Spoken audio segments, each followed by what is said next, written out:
इसको एक एक्टिविटी के माध्यम से करेंगे, जिसमें हम लोग एक थर्मोकॉल ले रखा है हम लोगों ने, कुछ हम लोगों ने पिंस ले रखा है, कुछ एक हमारे पास एक ब्लैक कलर का धागा है जिसको हम एज ए रेज यूज करेंगे। इसके आधार पे हम समझने की कोशिश करेंगे कि रे डायग्राम कैसे बना सकते हैं, और ये सारी चीज़ें आपके घर पे भी होंगी तो आप भी इसको करके देख सकते हैं। तो चलिए सबसे पहला केस हम लोग लेते हैं, जिसमें हमारी ऑब्जेक्ट कहाँ पर थी, इन्फिनिटी पे थी। तो एक ऑब्जेक्ट हमने इन्फिनिटी पे लिया और वहाँ से मान रहे हैं कि एक रे हमारा आ रहा हो।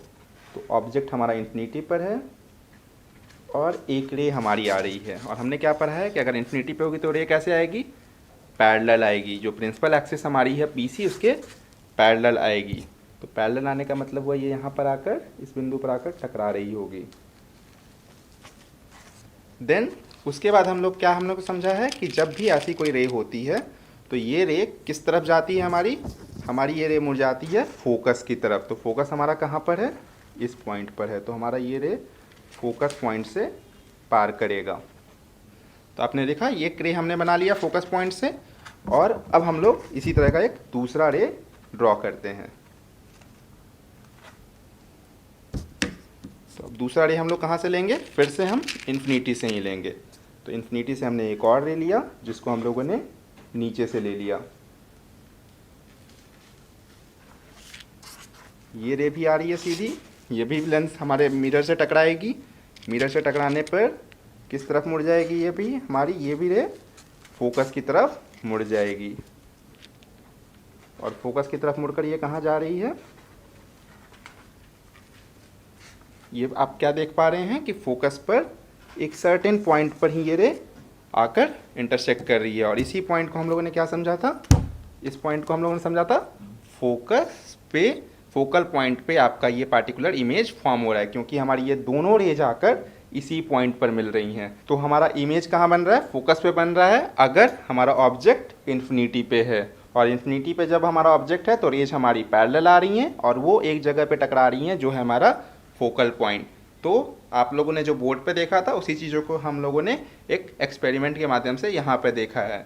इसके अलावा अगर आप लोगों के पास घर पे कोई मिरर हो जो कॉनकेव टाइप का हो, तो सूर्य की रोशनी को अगर आप उसके थ्रू ट्रांसफ़र करेंगे तो आप देखते होंगे कि पेपर वगैरह जल जाता है कई बार। तो उसमें भी सेम चीज़ें होती हैं, क्योंकि सूर्य चूँकि बहुत दूरी पर है तो मतलब अनंत से किरणें आ रही हैं जो मिरर से टकराकर एक ही बिंदु पर केंद्रित हो रही हैं, और वो बिंदु है हमारा फोकस बिंदु। और उस बिंदु पर केंद्रित होने के कारण सारी ऊर्जा वहीं पे आती है और इसके कारण वो पेपर हमारा जल जाता है। तो इस कॉन्सेप्ट को आप इस तरह से भी देखकर समझ सकते हैं।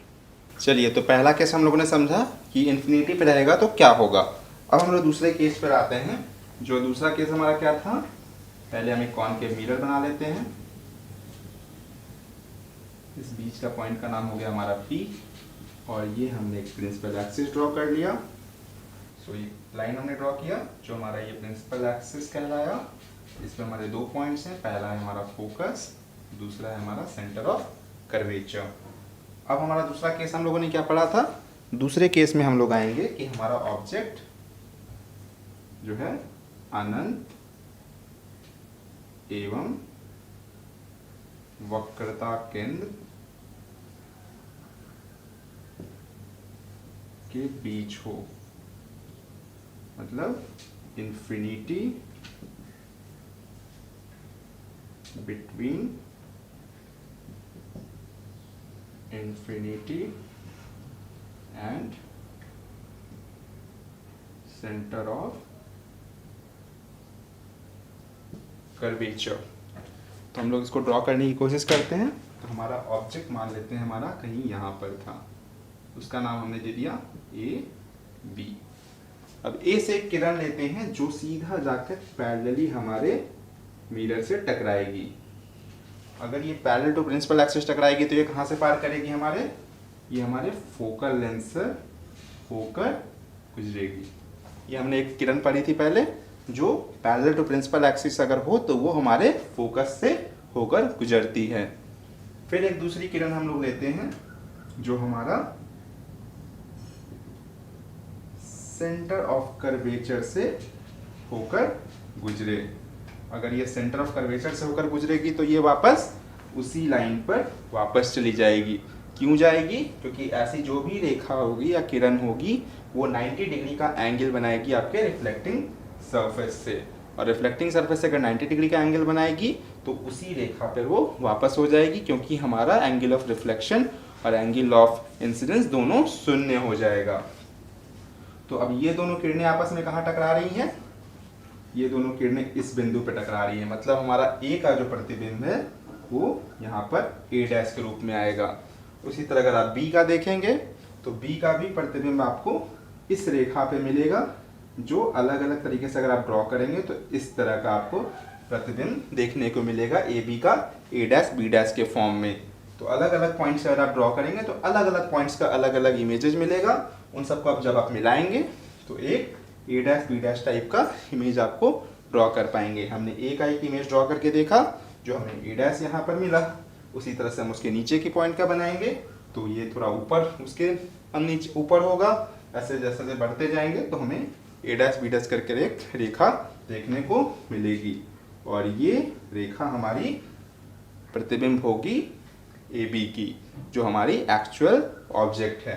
तो ये अगर हम इमेज देखें तो कहाँ पर इमेज हमारा बन रहा है? ये इमेज जो हमारा फॉर्म हो रहा है वो हो रहा है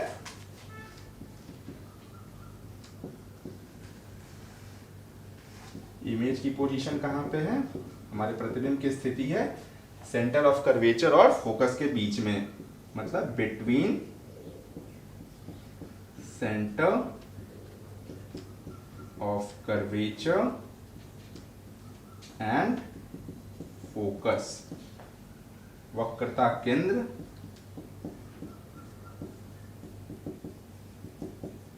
तथा फोकस के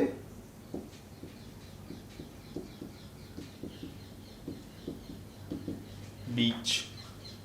हमें ऑब्जेक्ट इमेज की पोजीशन पता चल गई। सेकंड, आप देख पा रहे होंगे कि ए बी की लंबाई जो है और जो ए डैश बी डैश की लंबाई है इनमें काफ़ी अंतर है। ए बी ज़्यादा बड़ा है और ए डैश बी डैश छोटा है। तो मतलब हमारे इमेज का हाइट क्या होगा? Less than